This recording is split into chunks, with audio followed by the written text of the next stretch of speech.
Diga conmigo, ahí vienen los que trastornan al mundo. ¿Usted es un trastornado o viene a trastornar? ¿Usted es territorial o usted está conquistado? Usted tiene que ser territorial. Usted cada día tiene que ganar terreno. ¿Por qué el Señor estratégicamente le habló a estas iglesias? Porque estaban en los puntos más estratégicos de aquel entonces. Éfeso, Esmirna, Pérgamo, Tiatira. Un día de esto el Señor me va a dar el privilegio de ir con mi esposa de luna de miel a estos 7 lugares. Tiatira, Sardis, Filadelfia, Laodicea. Amén. Diga amén, Rabena.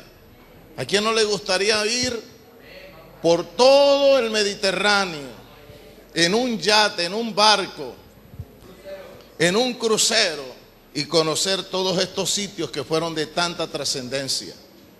Esos sitios ahora son históricos, son ruinas, pero en aquel entonces eran los sitios estratégicos donde se libraban grandes batallas.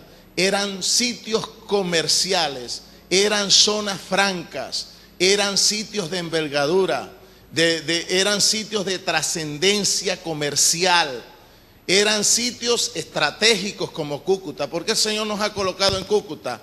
Porque Cúcuta territorialmente para el narcotráfico es estratégica. ¿Por qué hay paramilitares en Cúcuta? Porque es un sitio estratégico. ¿Por qué la guerrilla se lo quiere tomar? Porque es un sitio estratégico. ¿Aló? Para el gobierno también es un sitio estratégico, pero solamente nos aman cuando les damos impuestos. Cuando la crisis se pone fuerte nos abandonan. Pero Cúcuta es un lugar estratégico porque es una puerta del narcotráfico para Europa. Es una puerta para el lavado de dólares. Es una puerta. Por eso el que en Cúcuta se establece el control, las drogas, el narcotráfico, el lavado de dinero. Por eso aquí hay una economía de burbuja. ¿Me hago entender? Cúcuta es una ciudad estratégica para el diablo, pero el Señor nos ha colocado también estratégicamente para tumbar, para desautorizar, para neutralizar, para hacer guerra, porque así como la ciudad es estratégica para lo malo, cuanto más para el Señor esta ciudad es estratégica para extender su reino, aleluya, para muchos lugares. ¿Cuántos le alaban?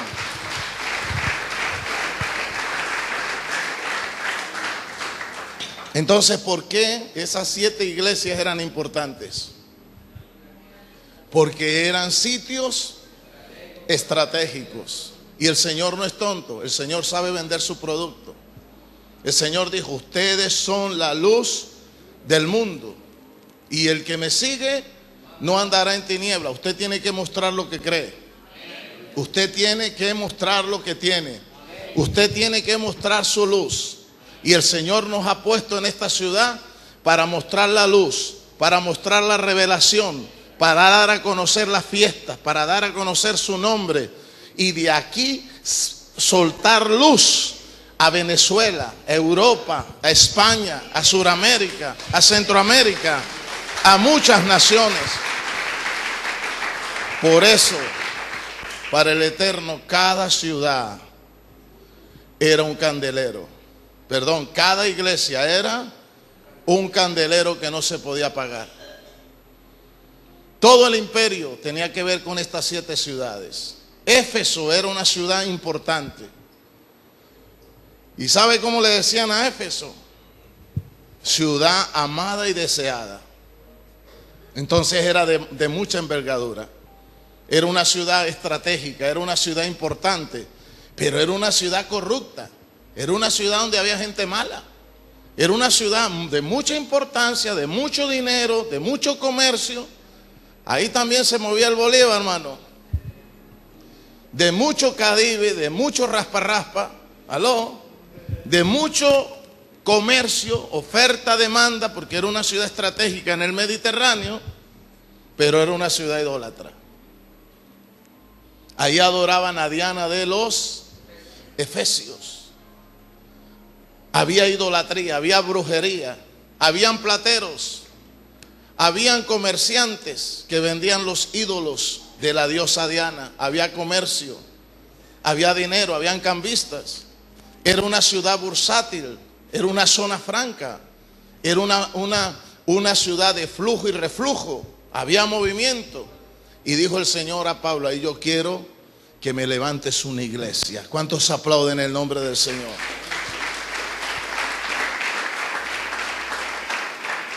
¿Dónde el Señor quiere que levantemos iglesias?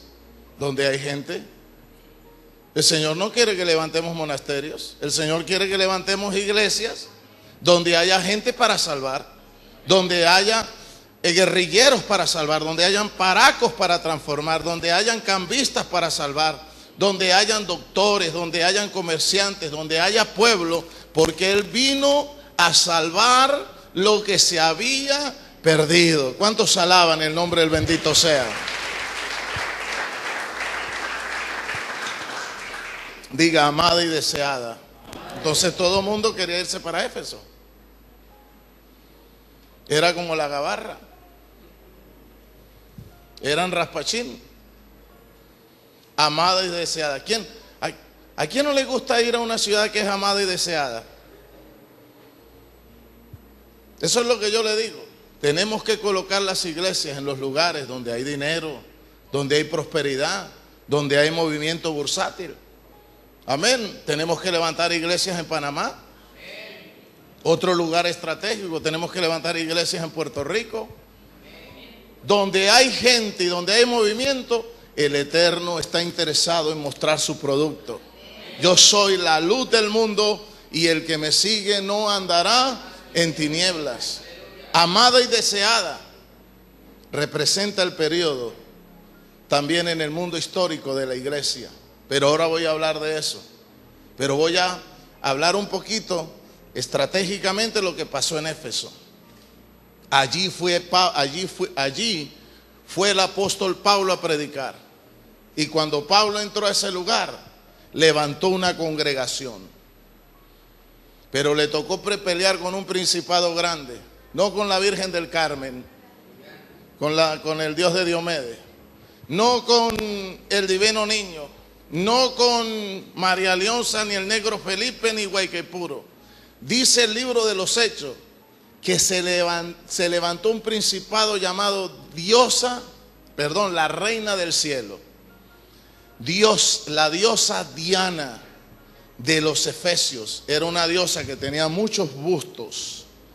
Era una diosa que tenía muchos senos porque era la diosa de la fertilidad, del sexo. ¿Aló? Y allí en Éfeso, ella tenía un templo. Ella tenía un templo. Es como usted llegar a Bali. Uno de mis sueños es llegar a Bali. Y algún día voy a estar en Bali. Uno de mis sueños es ir a Singapur, a Tailandia, a los lugares donde hay idolatría, brujería, hechicería. Usted va a Bali, en Asia, y usted encuentra templos por todas partes, esculturas por todas partes, idolatría por todas partes. Cuando llegó Pablo, cada uno de los efesios en su hogar tenía un templo de la diosa Diana. Como aquí en Colombia, cada colombiano tiene un ídolo en su casa, o dos o tres. El Sagrado Corazón de Jesús, ¿aló? La mano poderosa, el Divino Niño, ¿y qué más? Y San Caralampio. ¿Aló? ¿Me está entendiendo? Y Pablo llegó allí. Y cuando Pablo llegó allí, los demonios empezaron a temblar. Los demonios empezaron a sentir que alguien les estaba tocando su territorio. Y los que vendían figurillas y templos de Diana fueron los primeros que se levantaron en contra de Pablo para llevarlo a la cárcel, porque Pablo estaba destruyendo el negocio de la idolatría, porque ahora venía con un mensaje fresco, nuevo. Venía con el mensaje revelador de Yeshua Hamashíach, de Jesús, de Yeshua. Venía predicando al Rey de Reyes y Señor de Señores, que no habita en templos hechos por manos de hombres. Venía predicando a Yeshua, el único intermediario que hay entre Dios y los hombres. Y empezaron los de Éfeso a entregarse al Señor. Empezaron los de Éfeso a escuchar a Pablo en la calle, en el mercado, en la sinagoga. Pablo, enséñanos cuál es el Dios que tú tienes. Y la gente se arrepentía. Entonces, cuando se dieron cuenta, tenían una iglesia. Pero los plateros, la religión, los brujos, la idolatría se levantó contra Pablo. Y empezaron a crearle un ambiente político para que el poder civil lo metiera a la cárcel. Este ha venido a hablar mal de Diana, a meterse con la Virgen, a meterse con la Reina del Cielo. Ha venido a dañar nuestras costumbres, nuestra tradición. Lo mismo no pasa en este tiempo. Personas que se incomodan cuando uno les lleva el mensaje. Y empezó a ser perseguido. Pero el principado se cayó, porque Pablo tenía a alguien más poderoso que lo respaldaba. Pablo tenía una cobertura poderosa. Y empezó Pablo a hacer guerra espiritual en ese lugar. Y la Reina del Cielo se vino a pique. Y en Éfeso el Señor levantó una iglesia grande y poderosa, una iglesia apostólica, una iglesia territorial. Y eso es lo que quiero que el Señor haga en este lugar. Que nos levante, que no nos ponga como una iglesia común y corriente, sino que nos ponga como una iglesia, como una cajal, como una congregación de trascendencia territorial, llamada para destruir principados y potestades y establecer el reino aquí en muchos lugares del mundo.